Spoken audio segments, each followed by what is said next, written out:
I was born as the 10th born. That's why I'm Baduh. Baduh is 10th born, real 10th born. I'm the last born, so I need to be pampered. Yeah, if you don't pamper me, then you are not understanding the 10th born sort of benefits. And I closed my mother's womb as far as childbirth was concerned. I was growing up. The year I was born, my mother became a Christian because she had been pregnant for over 2 years. She couldn't give birth. And the apostle people, apostolic church, came to our hometown, our village to preach the gospel. My father went and accepted Christ. My mother said, oh, because my mother was taken from an idol by my grandmother. My grandmother couldn't give birth. Is it emotional? You look at me, you think I'm an angel. But that's my beginning. And God has to pass you through so many things. Your background should tell you that there's somebody called God. And if he calls you, then you are fortunate. But otherwise, your background will not promote God's call on you. Then, what happened was that my mother went to an idol. In Nkranza they say, and that idol was called Ntwa. It's still there. That shrine is still there. And he promised her of a child, my grandmother. And the only child was my mother. So my mother, instead of calling her Ekuetiwa in my hometown, they called her Ekuantwa. After the idol. And that's me. That's where I come from. So when I see myself standing here before generals, maybe potential presidents of Ghana, ministers of state, and talking to you like this, I look back and say, oh, wow, God has done well for me, for calling me into that. And my mother also was growing up, the daughter of an idol, and this and that. So when my father went to sort of accept Christ, she didn't go. But Pentecost at that time, if you don't go today, they will come again. They don't give up. They are like fishermen. Fishermen, whether the sea has fishes or it doesn't have, they will come again. They came again, and my mother went up and accepted Jesus Christ as Lord and Savior. She had been pregnant for 2 years, they told me. And the maternal, health workers were taking care of her with herbs.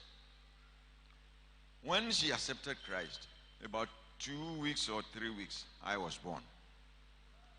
And so I think that it's me who brought my mother to the Lord. So when I was born as a Church of Pentecost member, and all my siblings definitely accepted the Lord. And I don't know my father. When I was growing up, my father had died. I didn't see my father, and that's me. So to be called to be an apostle, a wonderful apostle, as you say, for me, I'm not wonderful, but you say that I am wonderful. True or false? That's where I came from. So when you visualize these things and see where you were coming from, deep down the pit, and God picking you up, go back to your roots, and you see that God has not done you bad at all. Hallelujah. So my mother accepted the Lord, and I grew up. Because my father died, to go to school was impossible for my mother. She had 3 boys and 7 girls, me being the 10th. The first boy had died, I didn't know him. But the second boy and me as Kerchiri. In Ashanti, Kerchiri is somebody.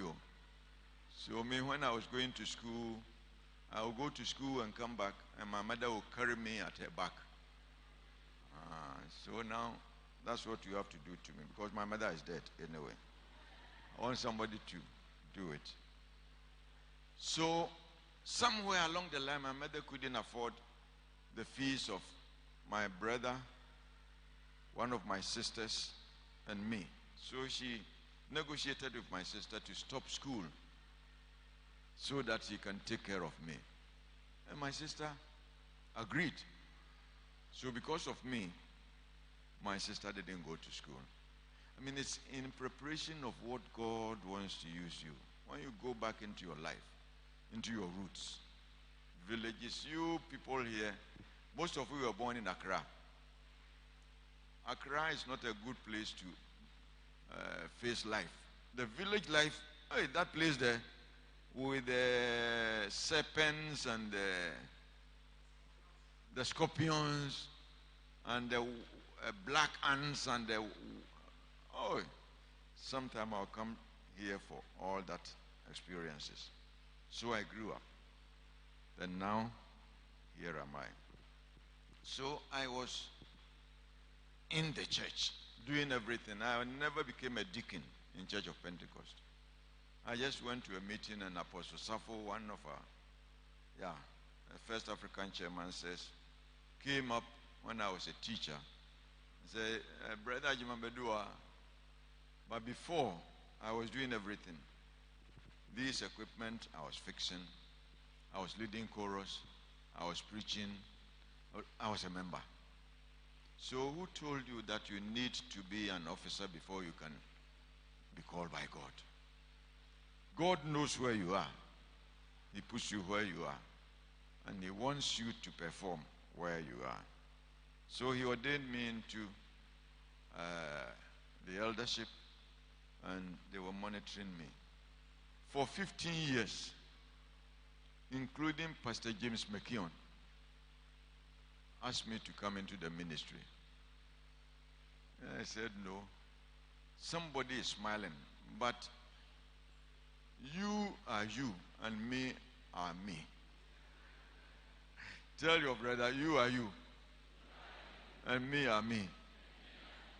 One of my grandchildren, Andy, sometime he was, I think, he touched a hot surface and it burned his finger. It was very painful. And I said, I just blew air onto that. I said, what is that? I said, when we were young, when these things happen to us, our mothers blow air. Language, you have to calm down. And as a Sunday school teacher, I think all Sunday school teachers will be the first people in heaven, because they really come down to explain to children to understand it. So I worked with that man in the studio, and we're broadcasting through Radio Elwa to where? Liberia and all West African states. And when the man's quota had to be renewed, because he was an expatriate, the government didn't allow him. So the person that they found to take care of that radio ministry was me.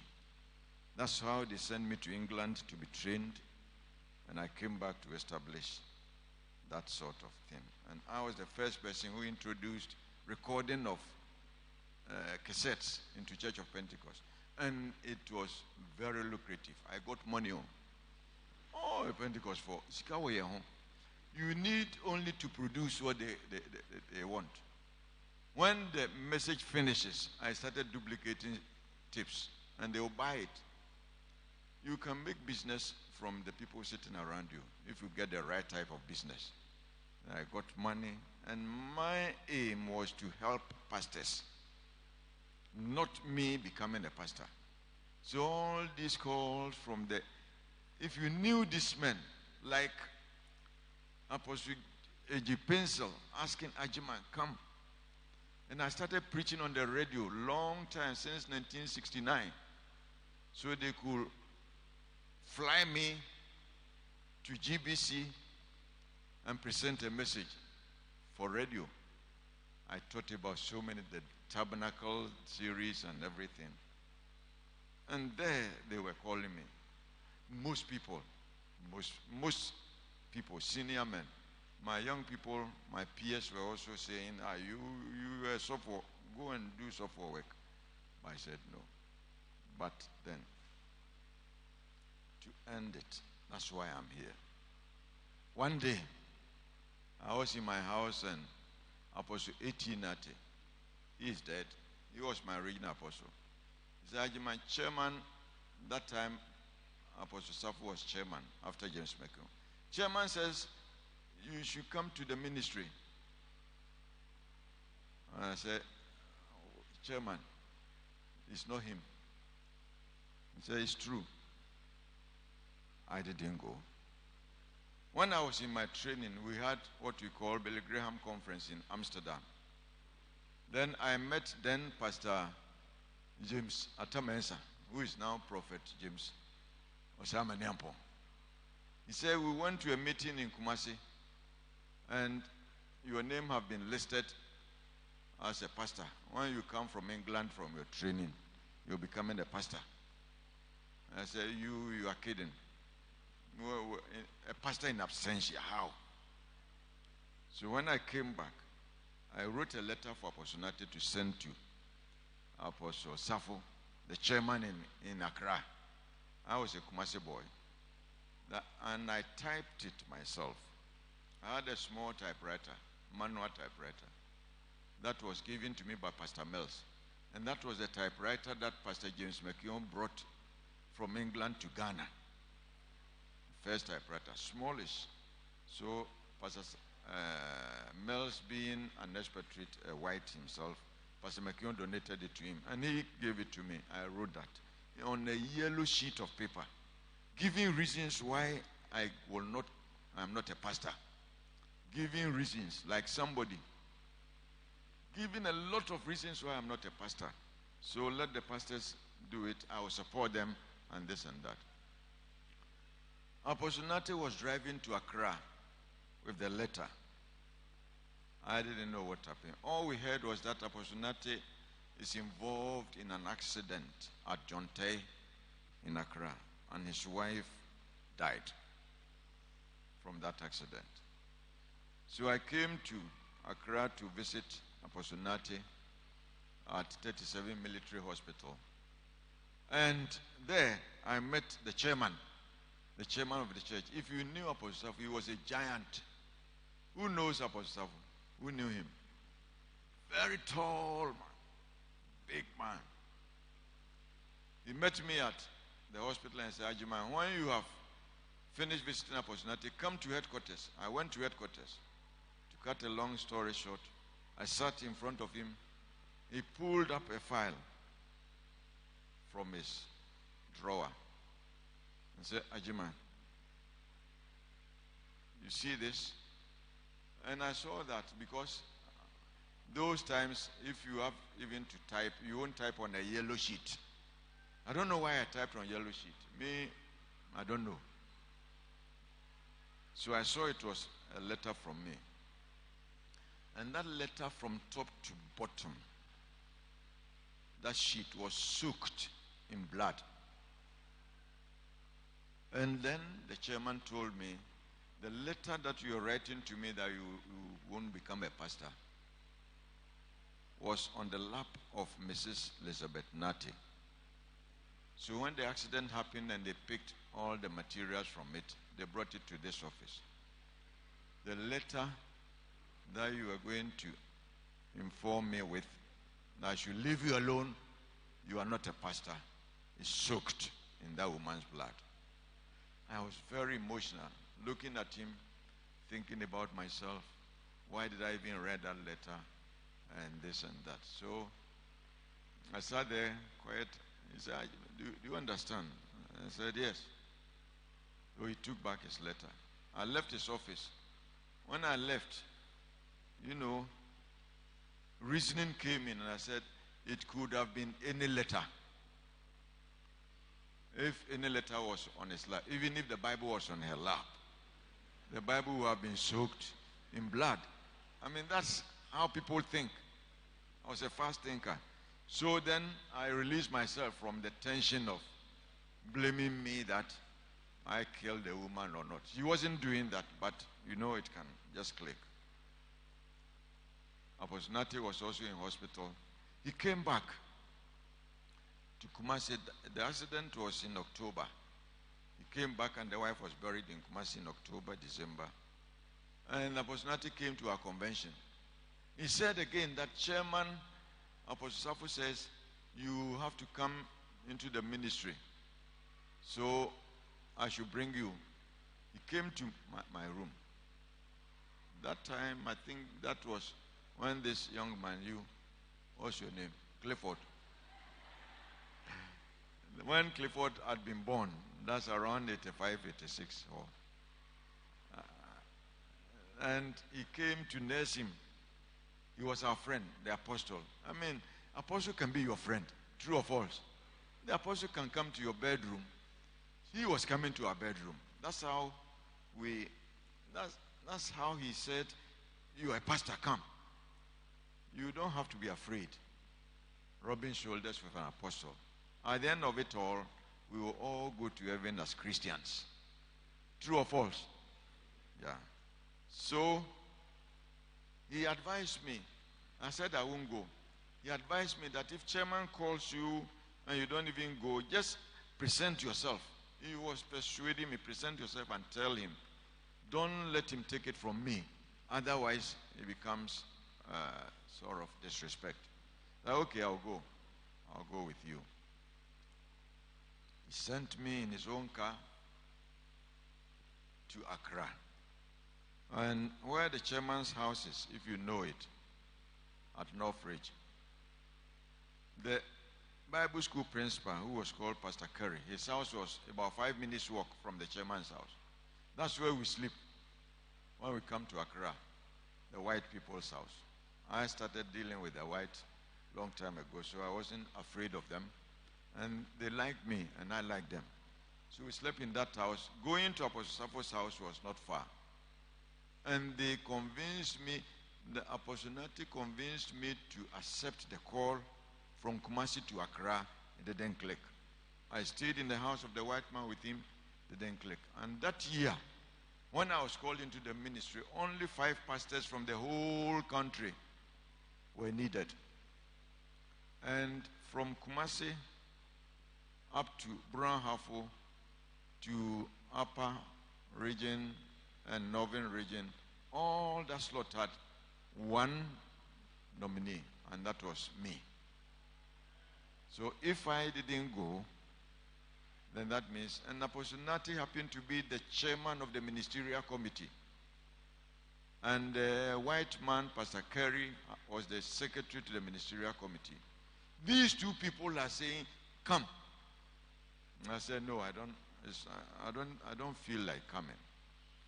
I'm ending with, God's call requires an encounter. Tell somebody, God's call requires an encounter. So they spoke to me from A to Z. We arrived in Accra around 10 a.m. They spoke to me till about 2, 3. We went to Apostle Safo. He was sick in the sick bed. They told me everything. And I said no. So Apostle Nati eventually decided, when Apostle Safo advised, you are the chairman of the ministerial committee. How come that you don't have a candidate? So if he is not going, then find somebody else. He says, oh, I have somebody in Bekwai that time, in Kumasi. So we went to Pastor Kerry's house, started calling on the telephone from Accra to Kumasi. Those days, telephone, you had to go to the post office. If you have a telephone line in your house, you try and it won't go. We didn't get through any telephone, not even to telephones of individuals, people that Apostle Nati know. No, it wasn't going through. So let's leave Kumasi. Let's call Jaso. We didn't get through. Konongo, we didn't get through. Obuasi, we didn't get through. Mampong, we didn't get through. Bekwai, Bekwai there, it was far away. Because we wanted somebody close to go and tell the one coming to replace me. That's why when I talk about the story of Moses, I see that God has a purpose. And if God wants to call you, you are sitting here, you think you are free. But when God's finger is on you, calling you for a specific call, you run away, but eventually you will bring yourself. There was a policeman in my hometown long time ago. He's called Haruna. Those Gold Coast police people, they had red eche. And their belt, you had to tie their belt to a pole like this. Long one, and they had to go around to put it on themselves. He was very strong man. When he comes to arrest people in our hometown for not paying the levy, and you say you won't go. Haruna was a big man. He said, you go, you laugh. So when God's call come upon you, you refuse. The time that you have an encounter, tell your brother, you go, you laugh. Again.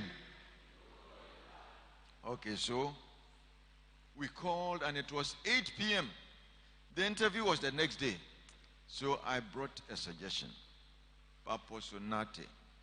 Those times, Aposonate, for instance, I don't remember when I called him Aposonate. I was always calling him Pastor Nate.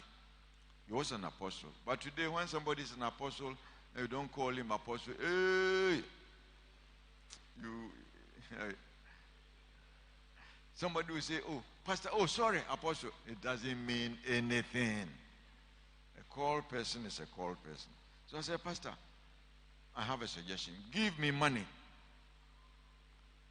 Let me go by the first, that time it was New Plan buses. First bus that leaves Accra at 4 a.m. I will be in Kumasi by 8, 9, let's say 10 o'clock. I will take a trot from Kumasi to Obuasi. Go to that person's place where he works, and I'll tell him he can reach Accra by 3 o'clock, 4 o'clock. And they found that to be a very wise method. So I said, okay, we went to sleep. And at 4 a.m., Apostle Nati, my apostle, Ima, are you listening? I slept in the same room with Apostle Nati. This pastor, when I say you come and sleep in my room, he will melt.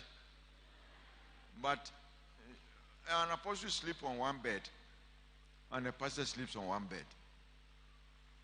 Pastor Jaco was my presiding elder. When I was his pastor, we usually go for this direction program in Legon. I sleep with him. I was sleeping with him. First, he was finding problems, but he realized that it was good I slept with him. It was in the night when I have a vision, I discuss with him. I tell him all what I feel, and now he's a pastor, he's an area head. So I slept with Apostle Nati in the same room. And at 4, before 4, I went up to go to the washroom, get myself washed, and go to start from Accra to Kumasi. Apostle Nati saw me go in. He was reading his Bible. I went to the washroom, to the bathroom. It was shower. When I opened the tap, turned on the tap, and the shower fell on me, I heard it audibly. And I mean audibly, as if somebody was shouting.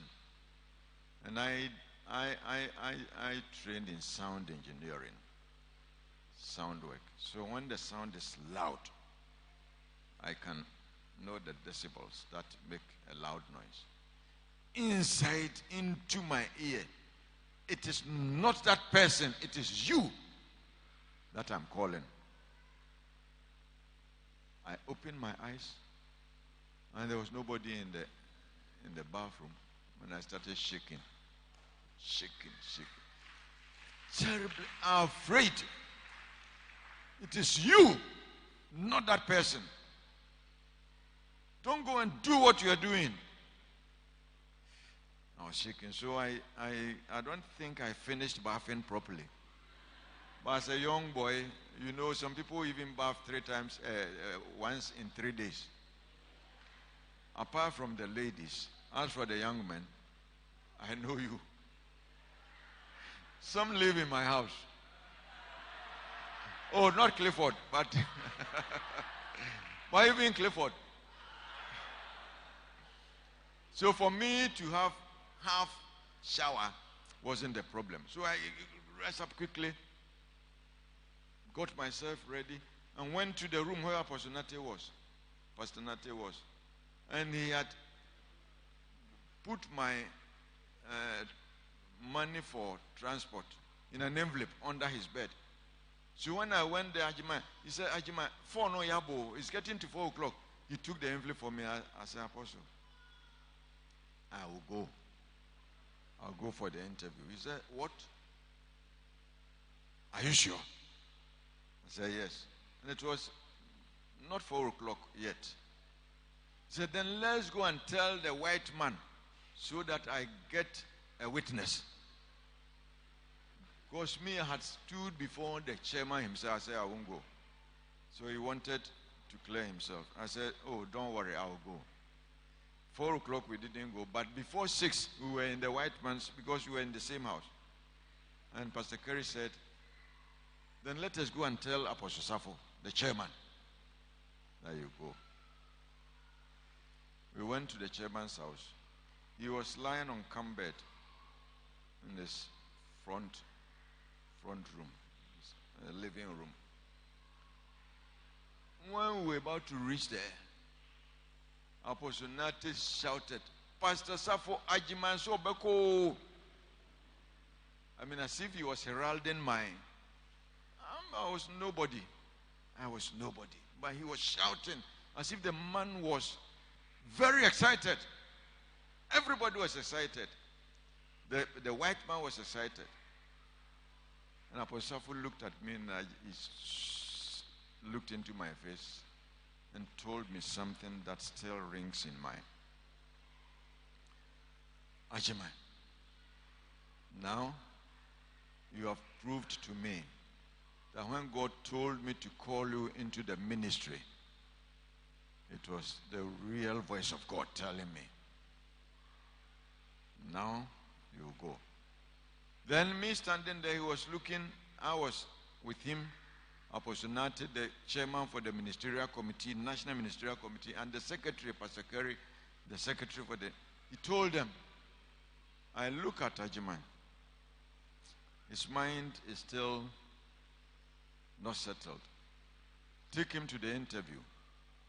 Don't ask him many questions. Accept any answer he gives you.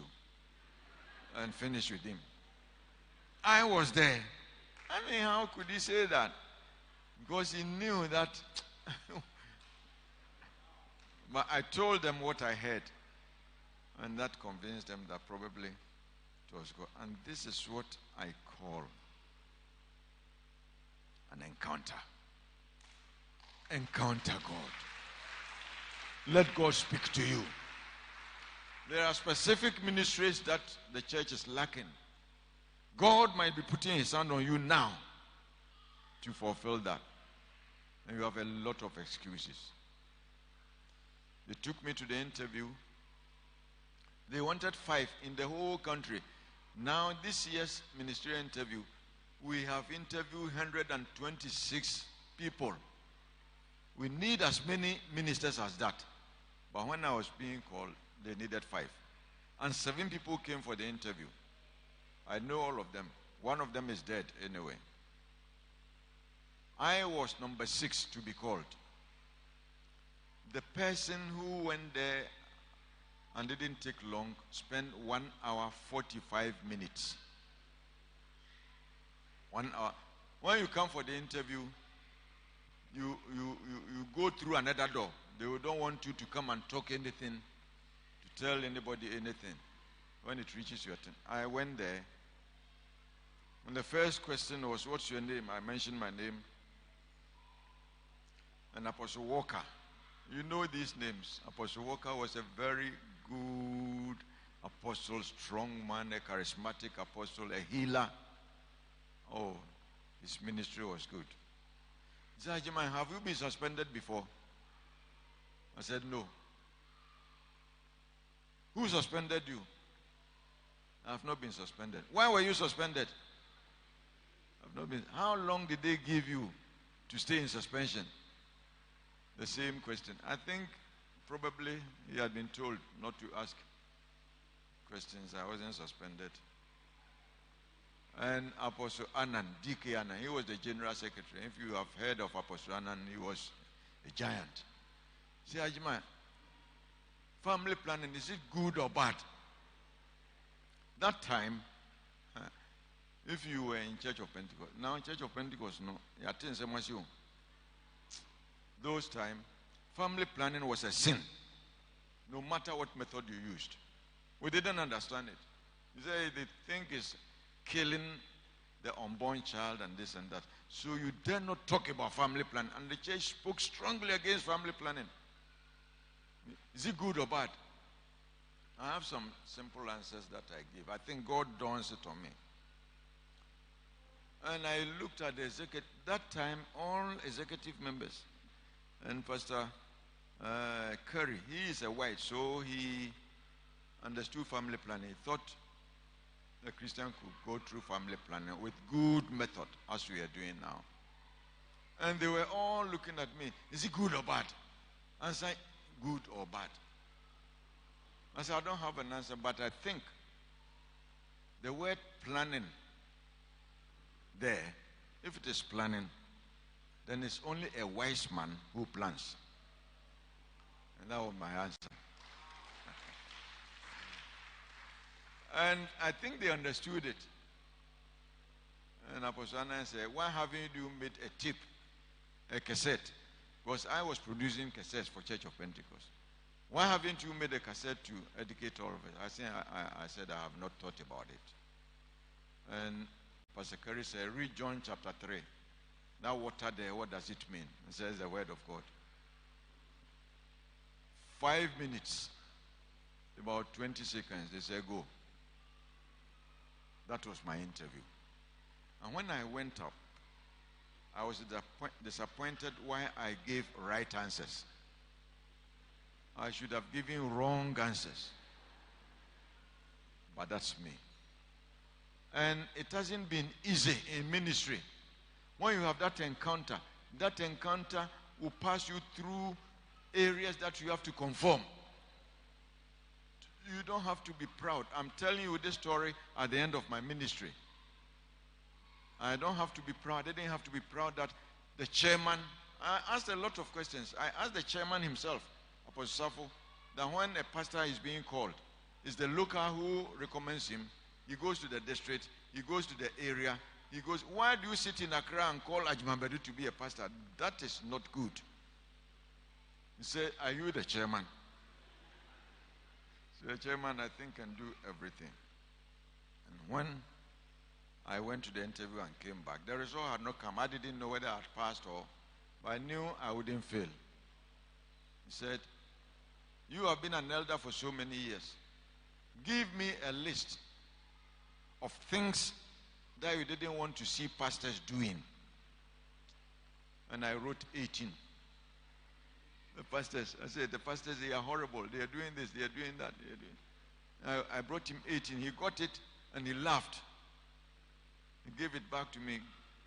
When you become a pastor, make sure the 18, you don't do any of them. Because you didn't want pastors doing it. Now you are a pastor.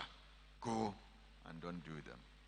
I have been guided and guided by what I wrote. And that has given me trouble. Trouble. Relationship. I met a presiding elder who said, if you are free with the members, they will not respect you. But I don't know how to not be free. How not to be free. How not to socialize. How not to be at, an equal distance with a member. I don't understand. I didn't understand, but that gives me trouble.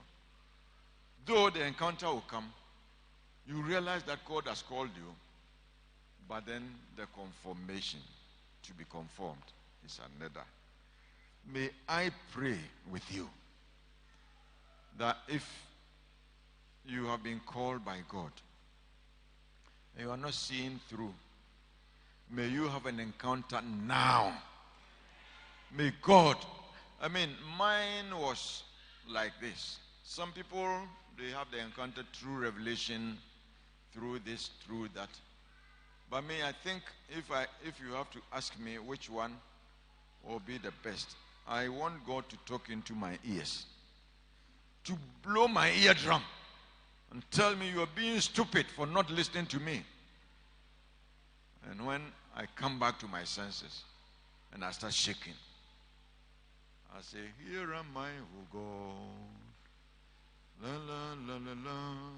Come pick it. You know that song? Yeah. Then with the song, I hand over to my senior pastor, my district pastor.